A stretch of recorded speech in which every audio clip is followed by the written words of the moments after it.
WWE aired its Smackville special on the network last night, airing a handful of matches from their live event in Nashville.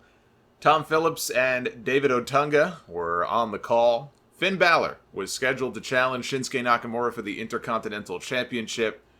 He, however, was not medically cleared. PW Insider first said that it was an illness of some sort, not an injury. Sean Ross Sapp over at Fightful.com clarified that Balor had been hospitalized recently with a stomach flu. So it could be that. It could be just a very bad... And you got a stomach flu that requires you to be hospitalized. That's going to really suck. So hopefully he feels better soon. Hopefully he feels better in time for SummerSlam. Remember the last time these two were supposed to have a pay-per-view match is when Bray, he and Bray Wyatt, that is, went down with the mumps. So I would hope that he gets over this ailment, whatever it is, within the next, 2 weeks, I think, until SummerSlam.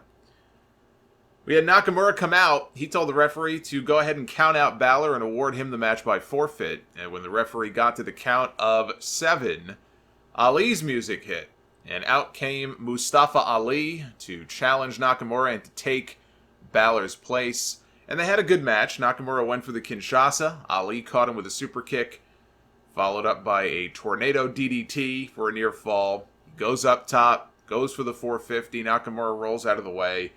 And then when Ali comes charging in towards him in the corner, Nakamura moves. He dodges him. And Ali just slides face first right into the second turnbuckle. And then the Kinshasa ends it. Nakamura retains. I would not mind seeing this again at SummerSlam. Yes, this did air on the network. And Nakamura beat him clean, straight up. But this was a house show. It was a house show. They opted to air a portion of it on the network. That's not the same as building up a match on television for a big pay-per-view. Who else are they going to put him in there with? They got not have Nakamura defend the championship and marginalize that belt even more? I would not mind seeing this again at SummerSlam. I would not mind seeing a title change at SummerSlam. Let them fight for it.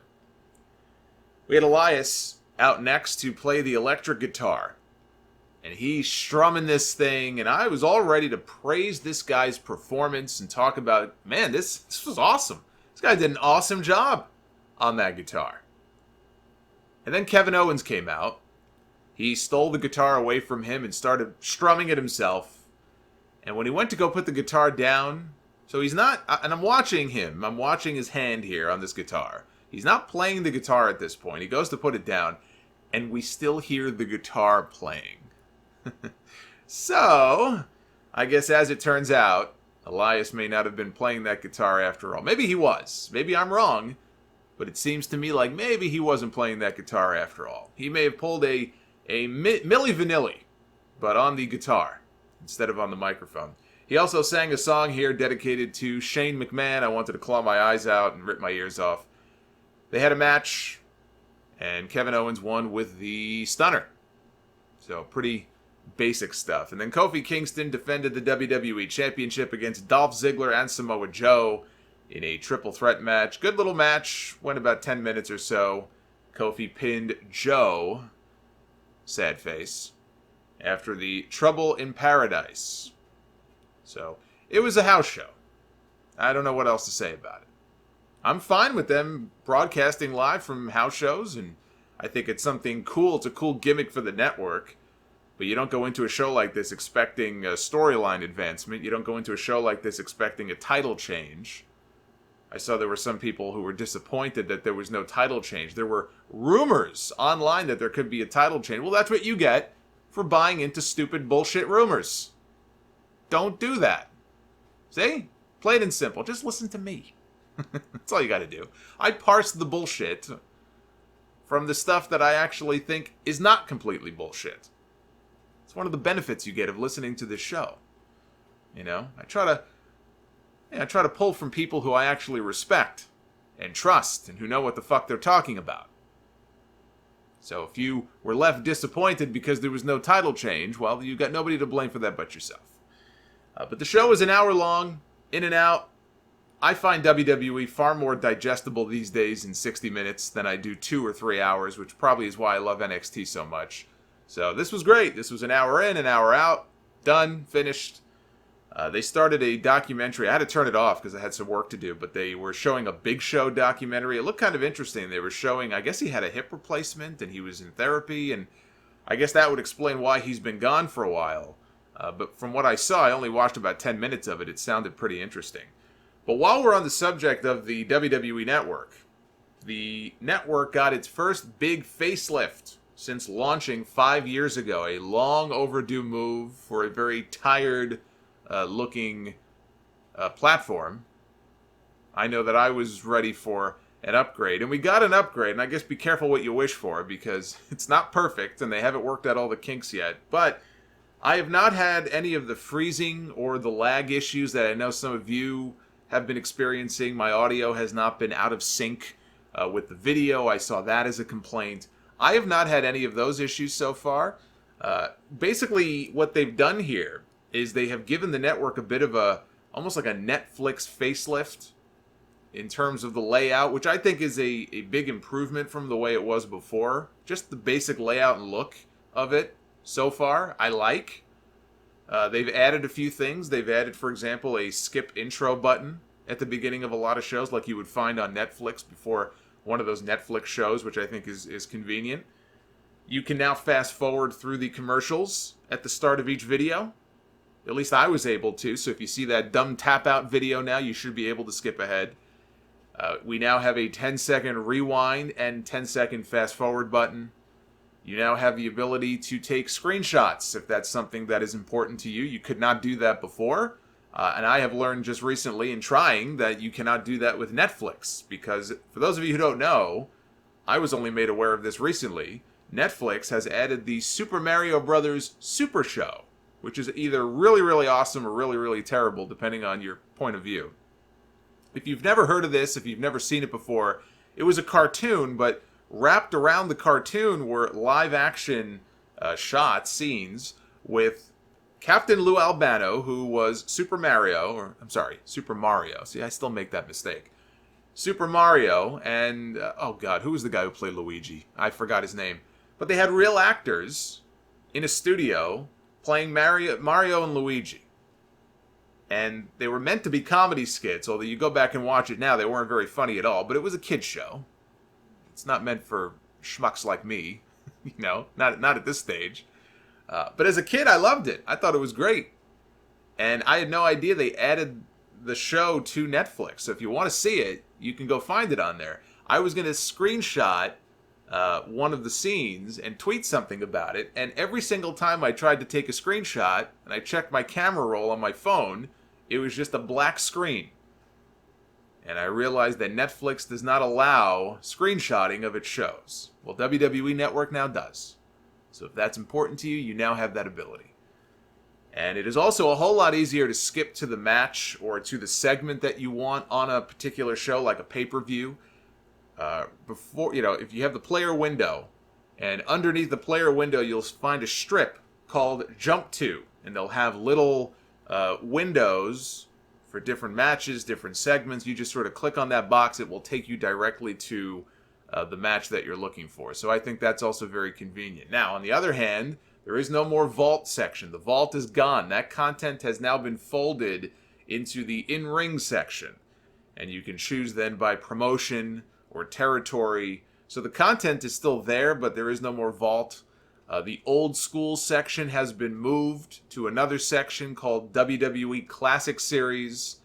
I'm big into all this kind of old school vault type stuff, so to me that's the most important thing. And so that section has been moved to WWE Classic Series, where you can also find sections for the old school Superstars episodes from 1992 that they uploaded.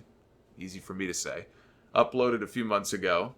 You'll find it in there. And all of the Primetime Wrestling episodes are also under the WWE Classic Series section now. Primetime Wrestling and Tuesday Night Titans are also listed in a new section called Comedies, which sounds kind of odd, but I guess because those shows had comedic elements to them, Heenan and Monsoon, I still think it's a very odd place to list those shows, but whatever, they're there, so you can find them easily enough. But the biggest disappointment, I hope they correct this, Or maybe it's just that they're not fully migrated yet. But everything I've read, it took a few days, but they should be fully migrated at this point. And this is a real negative as far as I'm concerned. They have eliminated the Hidden Gems section, which is one of my favorite sections. It's so hidden I can't even find it. But the Ask WWE Network bot that they have on Twitter said that the Hidden Gems used to be part of the collections. There was a collections tab. Well, the collections are gone. There is no more collections section. There's no more collections tab.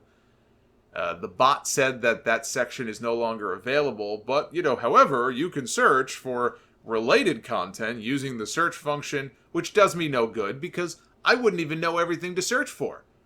I mean, they could upload a completely random match or a random segment. I mean, that was the whole purpose of the Hidden Gems section. I don't know what I'm looking for, necessarily. I remember some of them, but I don't remember all of them. And I'm not interested in related content. I'm interested in that content. That's what I want. So that was one of my favorite things about the network, was that section. So that really sucks. And I know that some of the stuff is either gone or just, again, still hasn't migrated yet. For example, those old WrestleMania press conferences that they added to the Hidden Gems section a few months ago, they now have a dedicated section called press conferences. Last I checked, the only old school one that was up was the one from WrestleMania 2 back in '86. It's missing the ones that they had for WrestleMania 3 and WrestleMania 4. And it's press conferences, not a big deal, but I'm just using that to point out that I know for a fact that all of the content is not back. It is not. And that's just one example. There's apparently at least one or two Coliseum videos that were up that are also missing for reasons that I cannot explain. It just doesn't make any sense. So they still have some work to do. I hope that stuff comes back. You can still search for old Hidden Gems in the mobile app if you try it on your phone. If you can remember what they are, if you start typing it into the search bar, it will show up. But the thing is, when you click to go ahead and play them, the app crashes. It's happened all 3 times I've tried it. Every single time, the app crashes. So yes, they still have some kinks to work out. The other thing that sucks, and this is also going to piss a lot of people off, a very useful feature they had that is not there is the watch list. The watch list is gone. And I always found that to be very useful, but for the time being anyway, it is no longer there. And I hope they bring it back. It would be very dumb to get rid of that. They also still have not added something, and this is only partially tongue-in-cheek. I would very much like to see this, and they still have not granted my wish, but I have been asking for this for years now, is the ability to mute the commentary on their live broadcasts. It could just be a separate feed that they give you the ability to choose. Maybe they add it as an added bonus for those of you who buy the premium tier. I'm going to talk about that in a second, but if they ever offer a premium tier of the network, maybe they just offer it for those people. It could be a separate feed. They give you the ability to choose commentary on or commentary off. I'm sure it's doable. If we could put a man on the moon, we could have a separate feed for no commentary. And I would like to have that option to, at least sometimes, have the ability to shut these people up and just listen to the crowd noise. Because more often than not, their announcing takes away from these shows. They do not add to the shows, they take away from them. And we still do not have the ability to do that, and that makes me very sad. On their earnings call this week, WWE mentioned their plans for a tiered system for the network, which is expected to roll out over the course of the next year. They will have a slimmed down free tier that costs nothing. Probably also will have their existing $9.99 tier, and then would have a more expensive premium tier. And I don't know if it would be $12.99, I don't know if it would be $14.99, or if it would be $19.99. I would think that's probably a little too premium.